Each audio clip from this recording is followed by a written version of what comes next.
ইতিহাসে এমন কিছু ঘটনা আছে যেগুলি আজও রহস্য হয়ে আছে। নেতাজি সুভাষচন্দ্র বসুর মৃত্যু তেমনই এক রহস্য। তিনি কি সত্যি 1945 সাল 18 আগস্ট এক বিমান দুর্ঘটনায় মারা গেছিলেন, নাকি তার পরের জীবন ছিল গোপন? কেন আজও এই ঘটনা নিয়ে এত প্রশ্ন? নেতাজি শুধু একজন নেতা নন, তিনি ছিলেন এক বিপ্লবী। তিনি বিশ্বাস করতেন স্বাধীনতা ভিক্ষা করে পাওয়া যায় না, সেটি অর্জন করতে হয় সংগ্রামের মাধ্যমে। তাই তিনি আজাদ হিন্দ ফৌজ গঠন করেছিলেন, ভারতের স্বাধীনতার জন্য প্রাণ বাজি রেখেছিলেন। কিন্তু সেই নেতার হঠাৎ কি হলো? কেন তার মৃত্যুকে ঘিরে এত বিতর্ক? সত্যিটা কি কখনো জানা যাবে? এই ভিডিওতে আমরা নেতাজির জীবনের শেষ অধ্যায় নিয়ে আলোচনা করব। জানবো তার মৃত্যুর সরকারি তথ্য, বিকল্প তথ্য এবং সেই সব প্রশ্ন যেগুলির উত্তর আজও মেলেনি। এটি শুধু এক গল্প নয়, এটি এক মহান নেতার সন্ধান।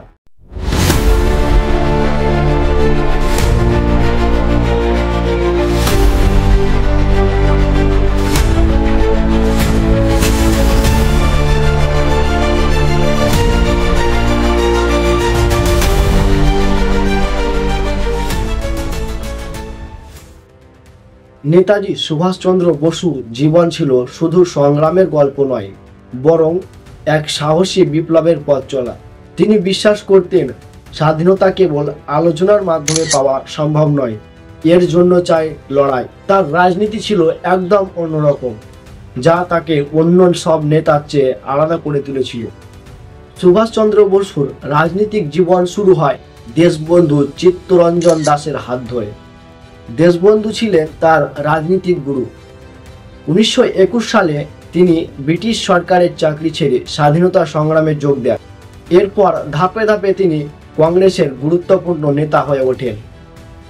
নেতাজির চিন্তাধারা ছিল খুবই আধুনিক। তিনি চাইতেন ভারত দ্রুত স্বাধীন হোক, প্রয়োজনে অস্ত্রধারী সংগ্রামের মাধ্যমে। কিন্তু মহাত্মা গান্ধী ছিলেন অহিংসার নীতির প্রবক্তা। এই কারণে দুজনের মধ্যে মত পার্থক্য দেখা দেয়। 1938 সালে নেতাজি কংগ্রেস সভাপতি নির্বাচিত হন, কিন্তু তার সাহসী চিন্তাভাবনার জন্য দলের মধ্যে অনেকে তার বিরুদ্ধে অবস্থান নেয়। 1939 সালে তিনি আবারও কংগ্রেসের সভাপতি নির্বাচিত হন, কিন্তু গান্ধীজির সমর্থিত প্রার্থী পট্টাভি সীতারামাইয়াকে হারানোর পর দল থেকে তার উপর চাপ বাড়তে থাকে। শেষ পর্যন্ত তিনি কংগ্রেস ছেড়ে নতুন দল গঠন করেছিলেন, ফরওয়ার্ড ব্লক। দ্বিতীয় বিশ্বযুদ্ধের সময় তিনি বুঝতে পারলেন ব্রিটিশদের হাত থেকে স্বাধীনতা ছিনিয়ে নিতে হলে আন্তর্জাতিক সমর্থন দরকার। 1941 সালে তিনি গোপনে ভারত ছাড়লেন, প্রথমে জার্মানি এবং পরে জাপানে যান। এখান থেকে শুরু হয় তার নতুন লড়াই, আজাদ হিন্দ ফৌজ গঠন। জাপানের সাহায্যে নেতাজি আজাদ হিন্দ ফৌজ গঠন করেন, যার মূল লক্ষ্য ছিল ভারত থেকে ব্রিটিশদের উৎখাত করা। তিনি বলেছিলেন, তোমরা আমাকে রক্ত দাও, আমি তোমাদের স্বাধীনতা দেব। কিন্তু ব্রিটিশরা তাকে সবচেয়ে বিপজ্জনক বিদ্রোহী হিসেবে চিহ্নিত করল। 1944 সালে আজাদ হিন্দ ফৌজ ব্রিটিশদের বিরুদ্ধে যুদ্ধ শুরু করে। তারা ভারতের মাটিতে ঢুকেও পড়ে, কিন্তু পর্যাপ্ত সাহায্যের অভাবে সফল হতে পারেনি। ব্রিটিশ ও মিত্র শক্তির বিরুদ্ধে যুদ্ধ করতে গিয়ে তারা দুর্বল হয়ে পড়ে। 1945 সালে নেতাজি যখন নতুন পরিকল্পনার জন্য মাঞ্চুরিয়ায় যাচ্ছিলেন, তখনই ঘটে সেই রহস্যময় ঘটনা, তার মৃত্যু বা অদৃশ্য হয়ে যাওয়া গল্প। নেতাজির রাজনৈতিক জীবন ছিল এক সাহসী যাত্রা, যেখানে তিনি ব্রিটিশদের চোখে বিদ্রোহী, কিন্তু ভারতবাসীর চোখে বীর ছিলেন। আজও তার আদর্শ লক্ষ লক্ষ ভারতবাসীকে অনুপ্রাণিত করে, কিন্তু তার মৃত্যুর রহস্য রয়ে গেছে অমীমাংসিত। কি হয়েছিল 1945 সালে সেই আগস্ট মাসে? এটি কি সত্যি একটি দুর্ঘটনা, নাকি অন্য কিছু? চলুন এবার সেই রহস্যর গভীরে যায়।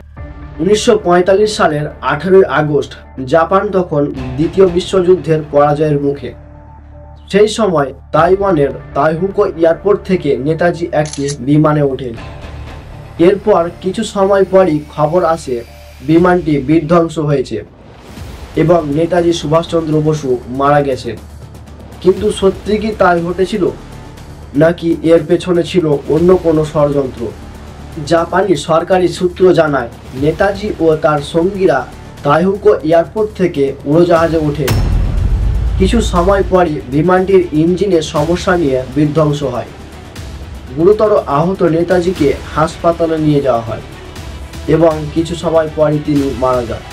কিন্তু সমস্যাটি হলো, এই ঘটনার কোনো নির্ভরযোগ্য ছবি নেই কোনো পোস্টমর্টম রিপোর্ট। এমনকি নেতাজির মৃতদেহ কোথায় গেল সেটিরও কেউ নিশ্চিতভাবে বলতে পারেনি।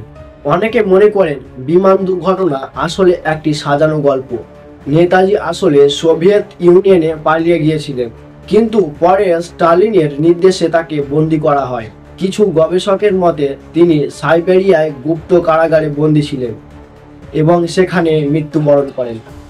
ভারতের উত্তরপ্রদেশের ফৈজাবাদে এক রহস্যময় সন্ন্যাসী ছিলেন, যাকে গুমনামি বাবা বলা হতো।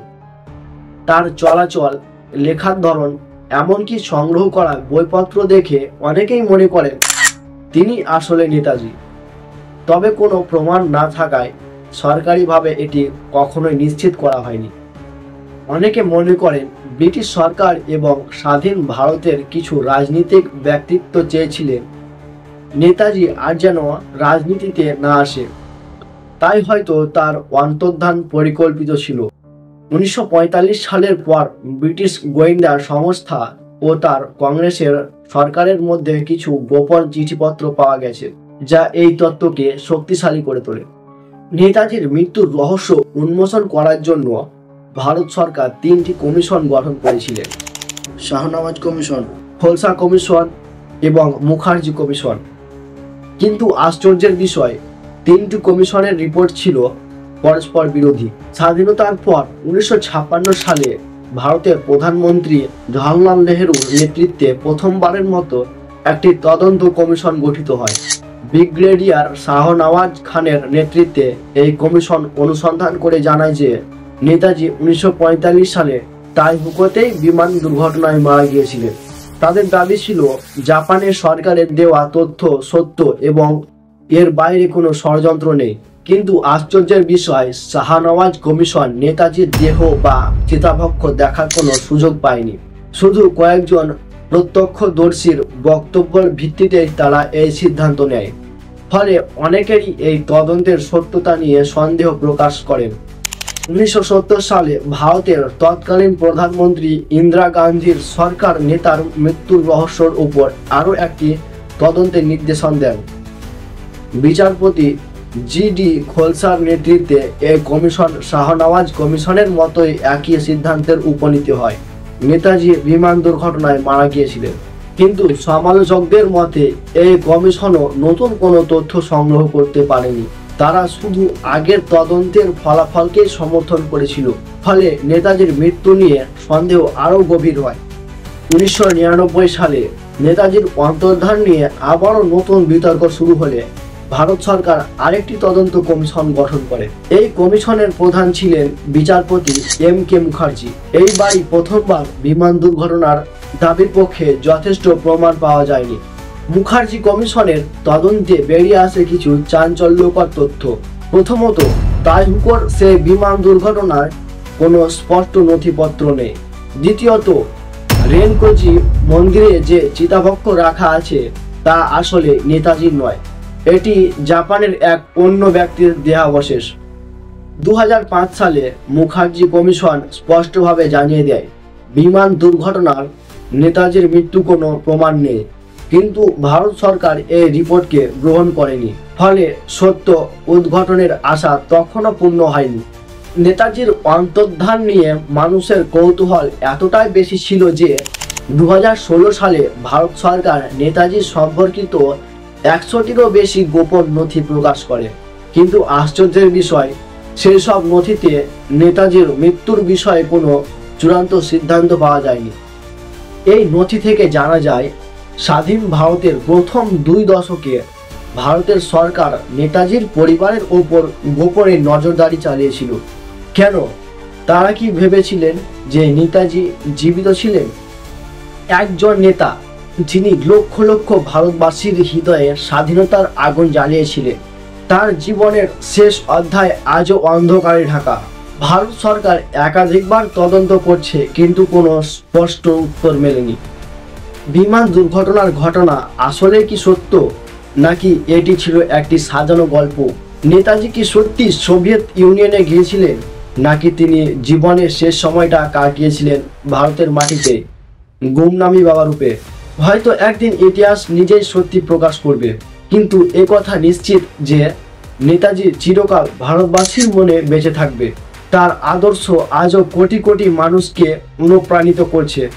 নেতাজি আমাদের জন্য শুধু একজন নেতা নন, তিনি এক অনুপ্রেরণা, এক সাহসের নাম। তার মতো দেশপ্রেমী খুব কমই জন্মেছে। আসুন আমরা তার আদর্শকে বাঁচিয়ে রাখি এবং ইতিহাসের এই রহস্য একদিন সত্যি উদ্ঘাটিত হবে বলে আশা রাখি। আপনার কি মনে হয়, তিনি কি সত্যি বিমান দুর্ঘটনায় মারা গিয়েছিলেন?